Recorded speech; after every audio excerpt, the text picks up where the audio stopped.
Praise the Lord. This is pastor Heman. దేవుని మహా ఉన్నతమైన కృపల్లో వర్ధిల్లుతున్నటువంటి మీ అందరికీ ప్రభువైన యేసుక్రీస్తు వారి యొక్క ఉన్నత ప్రశస్త అతి శ్రేష్టమైన శుభనామములు అందరికీ నిండు శుభాభివందనాలు తెలియపరుస్తున్నానండి. ఒక 2-3 డేస్ నుంచి కొంత ఎమర్జెన్సీ అండ్ సుదీర ప్రాంతాల యొక్క ప్రయాణాన్ని బట్టి, సివియర్ జర్నీని బట్టి మీ మధ్యకి నేను రాలేకపోయాను. అయితే ఈరోజు ఈవినింగ్ కొంత అవకాశం అనేటువంటి దొరికింది కనుక కొన్ని విషయాలు మీ అందరితో కూడా నేను తప్పకుండా పంచుకోవాలి. ఎందుకనంటే ఇప్పటికే ఆలస్యమైంది. ఇప్పటికే ఆ విషయాలు నా వరకు వచ్చి చాలా రోజులు అయింది. అయితే నాకు టైం లేని కారణాన్ని బట్టి వాటిని చెక్ చేసుకోలేకపోయాను. కానీ ఇప్పుడు నేను వస్తున్నటువంటి సమయంలో కారులో చెక్ చేసుకుంటుంటే I was so shocked about that. చాలా ఇబ్బంది పడ్డాను. ఏంటి అంటే చాలా ప్రతికూలత ప్రస్తుతం కనబడుతుంది. నాకు కూడా ఎవరు చెప్పలేదు, మీరు చెప్పుంటే బాగుండేది. ఇబోలా అనేటువంటి వైరస్ ప్రపంచవ్యాప్తంగా వ్యాప్తి చెందుతూ ఉందంట. అంటే రీసెంట్గా హాంటా వైరస్ అనేటువంటిది ఆల్రెడీ మనకు తెలుసు, చాలా భయంకరమైనటువంటి వైరస్. అది 100లో 39% చనిపోయేటువంటి ఛాన్సెస్ ఉన్నటువంటి ఒక భయంకరమైన మహమ్మారి. అయితే అది కొంచెం న్యూస్లో వినబడడం తగ్గింది. దాని నుంచి ప్రజలకి కొంత భయం అనేటువంటిది, నష్టం అనేటువంటిది దూరమైంది అని అనుకునే లోపే ఎబోలా అనేటువంటి వైరస్, ఇది కొత్తగా వచ్చినటువంటి వైరస్ అయితే ఏం కాదు, కానీ చాలా రోజుల క్రితం, చాలా సంవత్సరాల క్రితం కూడా ఇది ప్రపంచాన్ని కుదిపేసింది. అటువంటి వైరస్ ప్రపంచవ్యాప్తంగా బాగా విస్తరించబడుతూ ఉందంటే, వ్యాప్తి చెందుతూ ఉందంటే. కాంగోలో కూడా చాలామంది చనిపోవడం అనేది జరిగింది.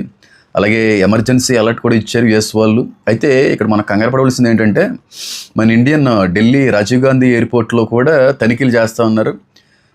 కొన్ని వార్తలు నేను విన్నది ఏంటంటే, ఒక 80 మంది వరకు కూడా ఈ వ్యాధి వైరస్ అనేటువంటిది సోకింది అనేటువంటి వార్తలు కూడా చాలా ఎక్కువ వినబడతా ఉన్నాయి. కాబట్టి గవర్నమెంట్ వాళ్ళు, ప్రపంచ WHO కూడా హెచ్చరిస్తూ ఉంది, చాలా జాగ్రత్తగా ఉండండి, బయటకు వచ్చేటువంటి పరిస్థితులు తగ్గించుకోవడం చాలా మంచిది, ఇది ఎక్కువగా చాలా స్పీడ్గా స్ప్రెడ్ అవుతూ ఉంది అనేటువంటి వార్తలు కూడా బాగా ఈ 2-3 డేస్లో బాగా తిరుగుతూ ఉంది. కనుక ఇందులో పెద్ద ఆశ్చర్యపడడానికి ఏముందని పాస్టర్ గారు మీరు అనుకోవచ్చేమో. వాక్యం చాలా క్లియర్గా చదివిస్తూ ఉంది, అంత్య దినములలో అపాయకరమైనటువంటి రోగములు పుడతాయి.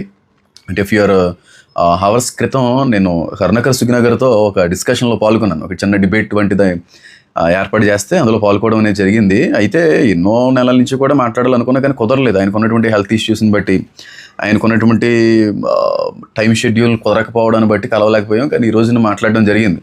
ఈ మాటల్లో యేసుక్రీస్తు ప్రభు వారి యొక్క 2వ రాకడ గురించి ఎక్కువగా మీరు మాట్లాడుతూ ఉంటారు. దీని మీద ఏం చెప్పాలనుకుంటున్నారంటే, వస్తున్నాడండి, చాలా స్పీడ్గా వస్తూ ఉన్నాడు ఆయన, రానే ఉన్నా కూడా ఆలస్యం చేయక త్వరగా రాబోతున్నాడంటే, అక్కడ ఉన్న వాళ్ళందరూ కూడా కరుణాకర్ సుగ్నగర్తో పాటుగా అందరూ కూడా నవ్వుకున్నారు.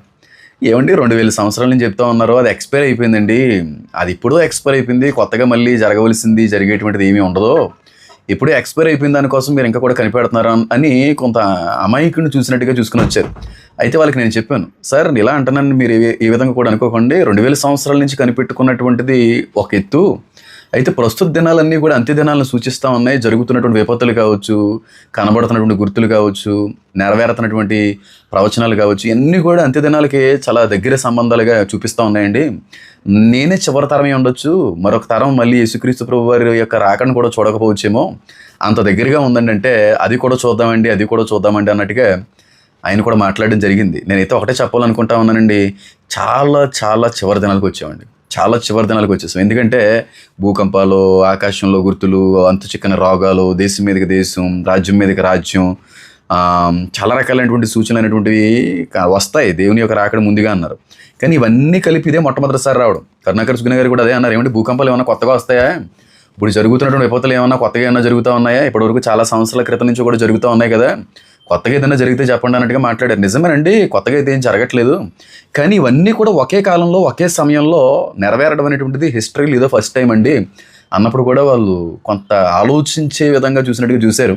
కాబట్టి ఎబోలా కావచ్చు, హాంటా కావచ్చు, కరోనా కావచ్చు, ఈ వ్యాధులు, ఈ రోగాలన్నీ కూడా దేవుని యొక్క రాకడిని సూచిస్తామనేటువంటి విషయాన్ని మీరు అందరూ కూడా గమనించాలి. రెండో విషయం ఏంటంటే, ట్రంప్ గారు ఈ June 9న ఒక పెద్ద మెసేజ్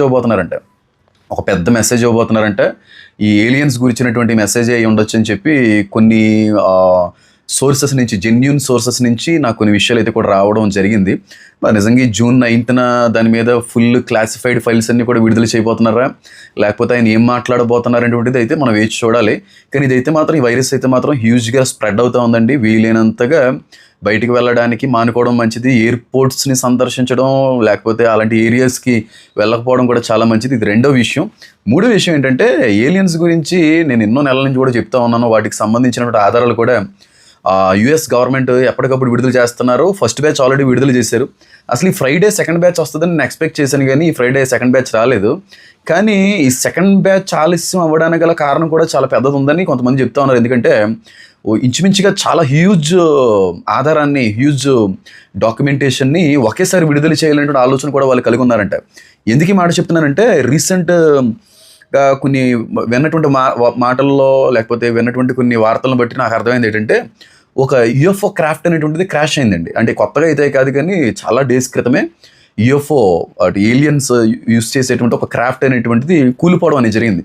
ఆ క్రాఫ్ట్లో నుంచి 4 రకాలైనటువంటి ఏలియన్ బీయింగ్స్ బయటకు రావడం అనేటువంటిది మేము చూసామని చెప్పి ప్రత్యక్ష సాక్షులు కూడా వెల్లడించారు. నేను ఆల్రెడీ చెప్పాను కదా, ఏలియన్స్ అనేటువంటివి ఒకే రకంగా ఉండవండి. వాటిలో కూడా సెక్టార్స్ ఉంటాయి, వాటిలో కూడా జాతులు ఉంటాయి, వాటిలో కూడా లెవెల్స్ అనేటువంటివి ఉంటాయి అనేటువంటి మాట కూడా చెప్పాను. అయితే ప్రత్యక్ష సాక్షులు చెప్పింది, అలాగే UF మిలిటరీ అఫీషియల్స్ కూడా విడుదల చేయబోయేటువంటి దానిలో కూడా ఈ 4 రకాలైనటువంటి ఏలియన్ బీయింగ్స్ కూడా అందులో నుంచి బయటకు రావడం అనేటువంటి దాని మీద కూడా వాళ్ళు కొన్ని ఆధారాలు బయట పెట్టబోతా ఉన్నారంటే. అయితే మన ఫాలోవరే నాకు ఫ్రీక్వెంట్గా వాట్సాప్లో మెసేజ్ చేస్తూ ఉంటారు. వాళ్ళు ఏమంటారంటే, సార్ ఏలియన్స్ గురించి మొట్టమొదటిసారి మీరే చెప్పారు అన్నట్టుగా మాట్లాడుతున్నారు. లేదండి, చాలామంది మాట్లాడారండి ఇప్పటివరకు అంటూ ఒక పాస్టర్ గారి పేరు చెప్పారు. చెప్పుండొచ్చండి, నా చిన్నతనంలో ఎవరైనా చెప్పుండొచ్చు. అయితే వాళ్ళు బుద్ధిజీవులని పిలిచారు. క్లియర్గా ఏలియన్స్ అనేటువంటిది ఎక్కడ కూడా పిలవలేదు. అలాగే నాకు వచ్చినటువంటి దర్శనం వచ్చినట్టుగా ఎవరు కూడా మాట్లాడలేదు. రెండవది ఏంటంటే, పడద్రోయబడినటువంటి దేవదూతలో నెఫీలియన్ల యొక్క ఆత్మలు ఏలియన్స్గా మారేటువంటి విషయం కూడా నేను మొదటిసారి చెప్పడం అని నా అభిప్రాయాన్ని వ్యక్తపరుచుకుంటూ కొంతమంది ఆ విధంగా మాట్లాడుతున్నారు. అలాగే లోకస్వార్త 21వ అధ్యాయంలో ఉన్నటువంటి ఆకాశంలో సూచనలు అనేవి ఏలియన్స్ అని చెప్పి ఆధారాలతో పాటుగా మాట్లాడింది నేనంటే ఏదో మాట్లాడుకుని వచ్చారు. అలాగే ప్రకటన గ్రంథం 16లో ఉన్నటువంటి కప్పల వంటి స్వరూపంలో కూడా ఏలియన్స్ అంటే ఇప్పటివరకు ఆ లింక్స్, వచనాలు లింక్ చేసి ఎవరు కూడా మాట్లాడలేదండి. ప్రభు యొక్క ప్రేరణ బట్టి, నేను పొందుకున్న కొద్దిపాటి జ్ఞానం బట్టి అది మాట్లాడితే, ఇంకా నన్ను సపోర్ట్ చేయవలసింది పోగా, ఇంకా నన్ను ముందుకు పుష్ చేసి ఇంకా కొత్త విషయాలు మాకు తెలియపరచండి అనడం పోగా, ఏదో రకమైనటువంటి మాటలు మాట్లాడుతూ ఇంకా నిరుత్సాహపరిచేటువంటి వ్యక్తులే. అయితే వాళ్ళు మాట్లాడుతున్న మాటలు ఏంటంటే, ఒక పాస్టర్ గారు అన్నారండి, పాస్టర్ గారి పేరైతే నేను చెప్పాలనుకోవట్లేదు, పడద్రోయబడినటువంటి దేవదూతలే ఏలియన్స్ అంటున్నారు. దాన్ని ఎప్పుడు కూడా నేను అంగీకరించనండి. పడద్రోయబడినటువంటి దేవదూతలు ఏలియన్స్ కాదండి. ఏలియన్స్ చీఫ్ అయి ఉండొచ్చు తప్ప పడద్రోయబడిన దేవదూతలు అన్నీ ఏలియన్స్ కావు. ఇవి కేవలం దురాత్మలు, నెఫీలింల యొక్క ఆత్మలు. వాటిని అన్క్లీన్ స్పిరిట్స్ అనేటువంటి మాటను కూడా దేవుడు ఉపయోగించాడు. నిజంగా పడద్రోయబడినటువంటి దేవదూతలు అయితే, పడద్రోయబడినటువంటి దేవదూతలకి క్రాఫ్ట్స్ అవసరం లేదు. ఒక చోట నుంచి మరొక చోటకి ప్రయాణం చేయడానికి ఒక వెహికల్ అనేటువంటిది అవసరం లేదు. దేవదూత అనుకుంటే ఇక్కడ మాయమయ్యి ఏ చోటైనా సరే ప్రత్యక్షం కావచ్చు. వాటికి రెక్కలు కూడా ఉన్నాయి కాబట్టి వాటికి క్రాఫ్ట్స్తో పని లేదు. అంటే ఏలియన్స్ ఉపయోగించుకునేటువంటి మూవింగ్ ఆబ్జెక్ట్స్, లేకపోతే అవి ఉపయోగించుకునేటువంటి కొన్ని వెహికల్స్ అనేటువంటివి అవసరం లేదు దేవదూతలకైతే.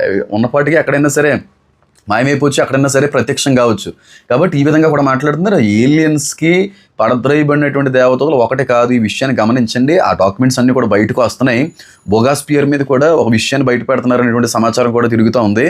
ఏదైనా సరే ఒకేసారి మాత్రం ఈ ఎవిడెన్స్ అన్నీ కూడా విడుదల చేయాలన్న ఆలోచన US అఫీషియల్స్ అందరూ కూడా కలిగి ఉన్నారని నేను అనుకుంటున్నాను. అలాగే నేను ఈ మాట చెప్పాను, ఎంతమంది గుర్తుందో, ఒకవేళ గుర్తుంది ఈ మాట చెప్పడం అనేటువంటి మేము విన్నాం అంటే మాత్రం దయించి నా కోసం కింద కమెంట్లో ఆ విషయం తెలియజేయండి. ఎప్పుడైతే US గవర్నమెంట్ ఏలియన్స్ ఉన్నాయనేటువంటి విషయాన్ని బహిరంగంగా వ్యక్తపరుస్తుందో, ఆ వ్యక్తపరిచినటువంటి ఆ మాటతో పాటుగా వాటికి సంబంధిత ఆధారాలను కూడా బయటపెడుతుంది. ఎప్పుడైతే అమెరికన్ గవర్నమెంట్ ఉన్నాయని ఒప్పుకొని వాటికి సంబంధించిన ఆధారాలు బయటపెడుతుందో, మిగిలినటువంటి దేశాలు కూడా వాటికి సంబంధించినటువంటి ఆధారాలు బయటపెడతాయి అనే విషయం తెలియజేశాను. ఎంతమంది గుర్తుందో నాకు తెలియదు, గుర్తుందో లేదో. అయితే ఇప్పుడు ట్రంప్ గారు విడుదల చేసినటువంటి వారం తిరగకుండానే China officials UFOs are there, alien beings are there అని చెప్పి వాళ్ళు కూడా వాళ్ళ దగ్గర ఉన్నటువంటి కొంత సమాచారాన్ని కూడా విడుదల చేయాలన్న ఆలోచనలో కూడా వాళ్ళు ఉన్నారంటే. కాబట్టి ప్రపంచంలో అనేక దేశాల దగ్గర ఉన్నటువంటి ఇన్ఫర్మేషన్ అంతా కూడా కొన్ని రోజుల్లో బయటకు వచ్చేటువంటి అవకాశం ఉందని కొన్ని సోర్సెస్ నుంచి నాకు వచ్చినటువంటి ఆ విషయాన్ని అయితే మీతో నేను తెలియపరుస్తున్నానండి. అలాగే ట్రంప్ గారు అమెరికాకి వెళ్ళడం, బిజినెస్ ఫెలోస్ అందరిని వెంట పెట్టుకుని వెళ్ళడం అంతా కూడా ఇది మనల్ని దారి తప్పించడానికని నాకు అనిపిస్తుంది. ఎందుకంటే ఇదేదో బిజినెస్ డీల్ కోసం వెళ్ళారు అన్నట్టుగా మనం చూపించే ప్రయత్నం, కానీ కాదండి. అది కేవలం మ్యానిపులేట్ చేయడానికి, మనం వేరే రకమైన ఆలోచనలోకి వెళ్ళడానికి ఆ విధంగా వాళ్ళు తీసుకుని వెళ్ళుండొచ్చు. ఎందుకంటే ఇరాన్ని పూర్తిగా నిర్మూలించాలన్న ఆలోచన వాళ్ళు కలిగి ఉన్నారని చెప్పాను. స్టార్టింగ్ డేస్ నుంచి కూడా చెప్తున్నాను. చాలా బిగ్ అండ్ హ్యూజ్ దాడి అనేటువంటిది ఇరాన్ మీద చేయబోతున్నారు. ఆల్రెడీ వెల్ ప్రిపేర్డ్ అయి ఉన్నారు. ఇరాన్ వారు కూడా రీసెంట్ హవర్స్ క్రితం వాళ్ళు చెప్పింది ఏంటంటే, మేము యురేనియం అనేటువంటి దాన్ని మాత్రం పొరపాటున అమెరికా వాళ్ళ చేతికి అప్పచెప్పం. ఫ్రాంక్లీ మేమైతే వాళ్ళ చేతికి అప్పచెప్పే అవకాశం అయితే లేదు అని చెప్పి వాళ్ళు మళ్ళీ రెటాలియేషన్ అటాక్ చేసే అవకాశం ఉంది. ఒకవైపు నుంచి సౌదీ కూడా చాలా గట్టిగా ఇరాన్ని కొట్టాలనే ఆలోచన కూడా వాళ్ళు కలిగి ఉన్నారు. కాబట్టి ఒకటే ఆలోచన అంటే, నాకున్నటువంటి అభిప్రాయం, నాకున్నటువంటి నమ్మకం ఏంటంటే, ఇరాన్ లేకుండా తుడిచిపెట్టేస్తే ప్రపంచం చాలా శాంతిగా ఉంటుంది. ఈ ఆయిల్ క్రైసిస్ అనేటువంటిది కూడా తగ్గే అవకాశం ఉంటుంది. పూర్తిగా ఒక దేశం యొక్క ఆధిపత్యానికి, అధికారానికి కానీ ఇరాన్ వెళ్ళిపోతే చాలా ప్రతికూలతలు, చాలా రకాలైనటువంటి సంక్షోభాలని అరికట్టడానికి అవకాశం ఉంది అనేటువంటి ఉద్దేశంతో చాలా పెద్ద దాడి చేయాలనేటువంటి ఒక పెద్ద ప్లాన్లో ఉన్నారని, చైనాని మధ్యలో ఇంటర్ఫియర్ అవ్వకూడదనేటువంటి హెచ్చరికను కూడా, రిక్వెస్ట్ని కూడా ట్రంప్ గారు అక్కడ పెట్టి రావడం జరిగింది అనేటువంటి విషయం కూడా నా వరకు వచ్చింది. మరి ఎంతవరకు అనేది మన ఫ్యూ డేస్ అయితే తెలుస్తుంది. అయితే రాహుల్ గాంధీ గారు కూడా అంటున్నారు, ప్రపంచంలో లేదంటే చరిత్రలో ఈ రోజు వరకు కూడా భారతదేశం ఎప్పుడు ఎదుర్కోనటువంటి భయంకరమైన విపత్తు భారతదేశాన్ని కుదిపోయిపోతుందని చెప్పి రాహుల్ గాంధీ గారు కూడా చెప్తున్నారు. ఒకవైపు నుంచి మోడీ గారు చెప్తా ఉన్నారు, ఒకవైపు నుంచి రాహుల్ గాంధీ గారు చెప్తున్నారు. దిగువ మధ్య తరగతి వాళ్ళు బ్రతకడానికి కానీ, జీవించడానికి కానీ అవకాశాలు లేని రోజులు రాబోతున్నాయని చెప్పి చాలా పెద్ద నిపుణులు, చాలా పెద్ద ప్రభుత్వ అధికారులు కూడా వెల్లడిస్తున్నారని. అంటే డబ్బున్న వాళ్ళదే ఇంకా రాజ్యమేమో, డబ్బున్న వాళ్ళే ఇంకా బ్రతకగలరేమో, లేని వాళ్ళ పరిస్థితి ఏమవుతాయి అనేటువంటి పరిస్థితులు. కానీ దేవుడు అలాంటి పరిస్థితులు దేవుడు విడిచిపెట్టి వెళ్ళిపోతాడని అయితే నేను అనుకోవట్లేదండి. ఖచ్చితంగా ఆదుకుంటాడు, అనేక మందిని పోషిస్తాడు. అలాంటి దినాల్లోనే మరీ భయంకరమైనటువంటి పరిస్థితులు ఒకవేళ ఆ సమయాల్లో వస్తే తప్పకుండా నేను అంటున్నట్టుగా రహస్య రాకల్లో ఆ సంఘాన్ని కొనిపోతాడనేటువంటి విశ్వాసంతో నేనైతే ఉన్నానండి. కాబట్టి ప్రపంచం ఎటువైపు చూసినా సరే శాంతి, సమాధానం అనేటువంటిది కొలువైపోయింది. ఎక్కడ చూసినా సరే యుద్ధం యుద్ధం యుద్ధం అనేటువంటి కనబడుతుంది. మీరు ఎక్కడ చూసినా సరే భయంకరమైనటువంటి భూకంపాల్లో 24 hours దాటకుండా చాలా ఎక్కువైపోతూ ఉన్నాయి. మీరు ఎక్కడ చూసినా సరే, ఎక్కడ చూసినా ఎక్కడ విన్నా తెలియనటువంటి భయంకరమైన రోగాలు కూడా, వ్యాధులు కూడా పుట్టుకొస్తూనే ఉన్నాయి. దేవుని యొక్క రాకడ సూచన ఇంకా బహిరంగంగా జరగవలసింది ఏదైనా ఉందంటే ఆకాశం ముందు సూచన. ప్రపంచంలో ఉన్న ప్రతి ఒక్కరూ కూడా ఏలియన్స్ యొక్క ఉనికిని, వాటి యొక్క ఉనిగిడిని అందరూ కూడా కళ్ళతో చూసేటువంటి రోజు కూడా చాలా దగ్గరగా రాబోతుంది. ఎందుకంటే ఎప్పుడైతే గవర్నమెంట్ వాళ్ళు అవి ఉన్నాయనేటువంటి ఆధారాలన్నీ బయట పెడతారో అవి అప్పుడు ఎంటర్ అవుతాయి, డైరెక్ట్గా భూమిని తాకబోతాయి, భూమిని మీదకి అడుగు పెట్టేటువంటి పరిస్థితులు. 3i అట్లాస్ అనేటువంటిది కూడా హార్వర్డ్ యూనివర్సిటీ వాళ్ళు చెప్పారు, ఏమంటే అది ఏలియన్ క్రాఫ్ట్ అని. మన వాళ్ళు మాత్రం, నాసా వాళ్ళు మాత్రం దాన్ని కొట్టేసి దాన్ని మరుగు చేస్తారు. కానీ 3i అట్లాస్ అనేటువంటిది కూడా మళ్ళీ భూమికి దగ్గరయ్యే అవకాశం ఉన్నట్టుగా కూడా కొంతమంది నిపుణులు అయితే హెచ్చరిస్తూ ఉన్నారు. ఏదైనా సరే ఒకటే చెప్పాలనుకుంటున్నానండి, ఇది అంత్యకాలం అండి. ఎన్నిసార్లు అని చెప్తాను. ఇప్పుడు నేను అక్కడ మాట్లాడుతున్నప్పుడు డిబేట్లో కరుణాకర్ గారు నవ్వారని, ఆ క్రాంతి నవ్వారని, ఆ చుట్టుపక్కల వారు నవ్వారని, నేను ఎక్కడ ఆగలేదు. నేను ఒకటే చెప్పాలనుకుంటున్నాను, ఏమండి ఒక రోజైతే రాబోతుందండి కరుణాకర్ గారు, ఆ రోజుని మీరు గుండెల్లో కొట్టుకొని ఏడ్చేటువంటి రోజుల్లో ఉంటాయి. అలాంటి పరిస్థితుల్లో మీరు ఉండకూడదని మనస్ఫూర్తిగా మిమ్మల్ని ప్రేమించి ఒక సేవకుడిగా చెప్తున్నాను. తెలుసుకోండి అని అక్కడ కూడా అదే చెప్పుకుని వచ్చాను, మీతో కూడా అదే చెప్పుకున్నా వస్తూ ఉన్నాను. కాబట్టి భయంకరమైన విపత్తులు ఎదుర్కోవాల్సిన పరిస్థితి దేవుడు రాసి పెడితే మనం ఎదుర్కోక తప్పదు. కానీ ఫినాన్షియల్ క్రైసిస్, ఆయిల్ క్రైసిస్ అయితే చాలా ఎక్కువైపోతుంది, ముందు రోజులు ఎక్కువ వద్దు అనేటువంటి సమాచారం కూడా తిరుగుతుంది. నేను చెప్పినట్టుగా అందరూ చేస్తున్నారో లేదో నాకు తెలియదు, కానీ అందరి దగ్గర డబ్బులు ఉండవు, కొంతమంది దగ్గర ఉంటాయి, కొంతమంది దగ్గర ఉండవు. ఒకవేళ ఉంటే మాత్రం కొంచెం దాచిపెట్టుకోండి, బియ్యాన్ని దాచిపెట్టుకోండి, ఫుడ్ సోర్సెస్ అన్నీ కూడా ప్రక్కన పెట్టుకోండి, ఆ మెడిసిన్స్ అన్నీ కూడా ప్రక్కన పెట్టుకోవడానికి మీ ప్రయత్నం చేయండి. ఎందుకంటే ఇది కూడా చెప్పి రాదండి, అనుకోని విధంగానే వచ్చి మొత్తం కుదిపేసి వెళ్ళిపోతుంది. కాబట్టి మనం జాగ్రత్తగా ఉండడం అనేటువంటిది ఎంతైనా సరే అవసరం. కనుక అందులో దేశానికి సంబంధించినటువంటి గౌరవనీయులు, అధ్యక్షులు, పెద్ద పెద్ద వాళ్ళే జాగ్రత్తగా ఉండండి అని చెప్తున్నారంటే మన దగ్గర ఏదో వాళ్ళు దాచిపెడుతున్నారు. ఏదో మనం కూడా ఊహించినంత భయంకరమైన పరిణామం ఏదో భారతదేశాన్ని, ప్రపంచాన్ని కూడా కుదిపోయిపోతున్నది అని మనం అర్థం చేసుకోవాలి. కాబట్టి ఇవన్నీ ఒక ప్రక్కన పెడితే దేవుని యొక్క కృపని వెంటాడండి. దేవుని యొక్క కృపలో వర్ధిల్లడానికి ప్రయత్నం చేయండి. అంత్య దినాల్లో అయినా సరే దేవునికి దగ్గర అవ్వడానికి ప్రయత్నం చేయండి. ఎప్పటివరకు దూరంగా ఉన్నామేమో, ఎప్పటివరకు ప్రార్థన చేయడానికి కూడా మనకు సమయం సరిపోలేదేమో, ఎప్పటివరకు కూడా జాబ్ చేయడానికే తప్ప దేవుడితో కొంత సమయాన్ని గడపడానికి అవకాశం లేదనేటువంటి మాటలు పలికేమో, కనీసం చివరి దినాల్లో అయినా సరే దేవుడితో కొంత ఎక్కువ సమయాన్ని గడపడానికి, కుటుంబ ప్రార్థనలు చేయడానికి, బైబిల్ని కొంత ఎక్కువ సేపు చదవడానికి, 1 గంట అయినా సరే నిశ్శబ్దంగా ఒంటరిగా ఒక గదిలో ఉండి దేవునితో మాట్లాడడానికి ప్రయత్నించడానికి, ఈ విధంగా మీరు చేయగలిగితే తెలియనటువంటి ఒక మంచి మార్పు మనలో కనబడుతుందండి. దేవుడు మనల్ని విడిచిపెట్టి వెళ్ళిపోవాలని అనుకోవట్లేదు కదా. ఆయన వచ్చే సమయానికి మనం అందరం కూడా సిద్ధపడి ఉండాలన్నదే దేవుడి యొక్క ఆలోచన విధానం. కనుక దేవుడితో ఎక్కువ సమయం గడపండి, దేవుని యొక్క సహవాసాన్ని ఎక్కువ కోరుకోవడానికి ప్రయత్నం చేయండి. అలాగే చాలామంది అంటూ ఉన్నారు, అన్న రాకడ వస్తుంది, మేము నమ్ముతున్నాం, ఎలా సిద్ధపడాలి.